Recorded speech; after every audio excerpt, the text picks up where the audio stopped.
এটা কে কার সন্তান জানি না, ওর নামে বলে ফয়সাল, ও ও ওসিকে ফোন করে, ও ওসিকে থানা ওসিকে ফোন করে যে স্যার এখানে একটা মক্কেল পাইছি, কয়টাকে ধরে নিয়ে আসো। সেই সুযোগটা পায় নাই আমার সহযোদ্ধা, আমার বন্ধুরা বাহাদুর, সেদিন নৌসাদ আমাকে সবাই আমাকে আগলে আমাকে তার বাজাইছে এবং সবাই মিলে আমাকে উদ্ধার করে সেদিন আমার গাড়িটা নিয়ে গেছিল, সেই গাড়িটা তারা উদ্ধার করে আমাকে প্রাণে বাঁচাইছে। এবং আপনারা থানায় যখন নিয়ে যায় আমাদের মুরব্বী শতগঞ্জ পৌর বিএনপির সম্মানিত সভাপতি, যিনি সবসময় ন্যায়ের পক্ষে থাকেন, তিনি একটি কথা বলেছিলেন, যদি আসামি ধরা হয় 6 জন কাকেই যেন ধরা হয় চালাই জিন্দেগি। আর বাংলাদেশের মানুষ নাই, এই দেশে এখন আর আওয়ামী লীগ নাই যে মানুষ ভয় পাবে অন্যায়কে রুখে দিতে। তাই যারা সন্ত্রাসী করবে তাদের একটাই পরিচয়, তারা জনগণের দুশ্মন, তারা দেশের দুশ্মন, তারা শান্তি বিপক্ষের দুশ্মন। তাই সন্ত্রাসীকে আমরা তারা সন্ত্রাস, তারা দেশের দুশ্মন। আর দেশের সচেতন মানুষ থাকতে, সচেতন মুসলমান থাকতে থাকতে এইরকম অন্যায়ভাবে কোন সন্ত্রাসী, কোন চাঁদাবাজিকে আমরা হতে দিব না। আমাদের এই শতাবগঞ্জের একটা সুনাম রয়েছে, এই ওসিকে 24 ঘন্টার মধ্যে প্রত্যাহার করতে হবে। এই ওসিকে কোনো মতে ক্ষমা করা যায় না। আমাদের নেতৃবৃন্দ গতকাল থানায় গিয়েছিলেন, নৌসাদ আলী, তাকে কিভাবে অপদস্থ করা। আমি সবার কাছে বিচার চাই, আমি কি অন্যায় করেছিলাম। আমি কোন রাজনীতি তৃতীয় লিঙ্গের মানুষ, আমার কাছে আমি যেরকম বিএনপি সেরকম, যেই দল আসবে আমার পেট নীতি, আমার কোন রাজনীতি নাই, আমাকে উচ্ছেদ করে দিয়েছে। এটার জন্য আমি সবার কাছে বিচার চাই। আজকে আমি যে কোনো ইউনিয়নে হোক, পৌরসভায় হোক জায়গা কিনতে যাচ্ছি, তারা আমাকে জায়গা কিনতে দিচ্ছে না। এর জন্য আমি আপনাদের কাছে আমি স্পষ্টভাবে বলতে চাই, মানুষের উন্নয়নের জন্য, মানুষের কল্যাণের জন্য রাজনীতি করতে এসেছি। যদি কেউ প্রমাণ করতে পারে বিএনপির কোন এই ধরনের, আমাদের সবাইকে দায়ী করে যে কথাটা বলা হয়েছে যে বিএনপির লোকজনকে এই মহলের সাথে জড়িত, ওই মহলের সাথে জড়িত, আমি চ্যালেঞ্জ করে চেয়ারম্যান হিসেবে বলতে চাই, যদি কেউ চ্যালেঞ্জ করে যে 3 নম্বর মুর্শিদাবাদের চেয়ারম্যান বিএনপি করে, এই মুর্শিদাবাদ বিএনপির চেয়ারম্যান অমুক জায়গায় দুর্নীতি করেছে, বিনিময়ে কারো কাছে 100 টাকা নিয়েছে, কোথাও ঘুষ খেয়েছে, সুদ খেয়েছে, শুধু চেয়ারম্যানই না, রাজনীতি ছেড়ে দিয়ে পানের দোকান করব। আমি স্পষ্টভাবে বলতে চাই, আজকে বিএনপিকে চ্যালেঞ্জ করা হয়েছে, বিএনপিকে চ্যালেঞ্জ করেছে, আওয়ামী লীগ চ্যালেঞ্জ করেছিল, আজকে নিজেরাই নাই, আওয়ামী লীগ দেশ ত্যাগ করে চলে গিয়েছে, আজকে এক টাকাও খুঁজে পাওয়া যায় না।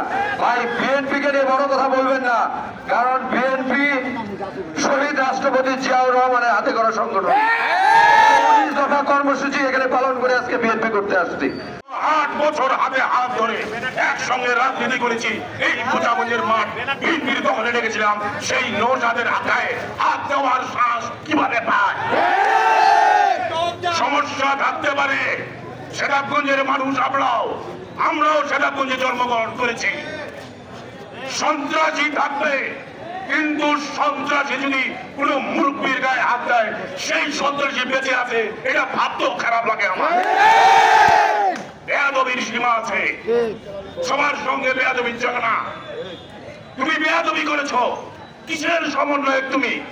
আমি দেখেছি ছাত্র দলের ছেলেরা 4 আগস্টে ছাত্র দলের ছেলেদেরকে দেখেছি আমি, যারা এই হাজিরা বিরোধী আন্দোলনে তারা সক্রিয় অংশগ্রহণ করেছে। ছাত্র দলের ছেলেরা কি সমন্বয় ঘটায়? অনেক জায়গায় ছাত্র দলের ছেলে, ইসলামী ছাত্র শিবিরের ছেলেরা সমন্বয়ের দায়িত্ব পালন করছে। আর এই কোচাগঞ্জে কিসের যে সমন্বয়, কিভাবে যে সমন্বয় আমি জানি না, কিন্তু তারা এমন একটা পরিস্থিতি উদ্ভব হয়েছিল শতাবগঞ্জে, কে কখন কি অবস্থায় মানে কে কোথায় খুন হবে, আহত হবে, এর একটা ত্রাসের হাজত কায়েম করেছিল আমাদের ভুয়া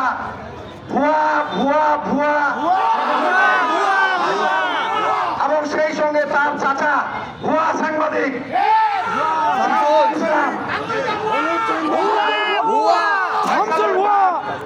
ফয়সালের বাপ এমন কোন অপকর্ম নয় যে তারা করে না, ফজল সশরীরে এসে আমাকে আমার উপরে যেটা হয়েছে সেটা বাদ দেন। এরপরে আমাদের সিনিয়র কিছু নেতার উপরে সোহেল ভাইয়ের উপরে আমাদের বাহাদুর ভাই, শরীফুল ভাই, আমাদের সর্বজন শ্রদ্ধ ব্যক্তি, তার ছেলেকে পিটাচ্ছে তার সামনে, সে উদ্ধার করতে গেছে, তাকে পর্যন্ত এসল করা হয়েছে। আমার বড় সন্তান যখন শুনছে আমার আব্বাকে থানায় এসল করা হয়েছে, সে যখন থানা ঢুকতে ছিল তাকে তুলে নিয়ে যাওয়ার চেষ্টা করা হয়েছে স্টেশন পাড়ায়। জনতার প্রতিরোধের মুখে সম্ভব হয় নাই। আমার সঙ্গে উপস্থিত ছিল অত্যন্ত পরিচ্ছন্ন একজন ছাত্র ফাহাদ হাসান চৌধুরী, তাকেও পর্যন্ত এসল করা হয়েছে। এবং এই ঘটনাবলী ঘটনা হয়েছে আমাদের গোছাগঞ্জের ভারপ্রাপ্ত কর্মকর্তা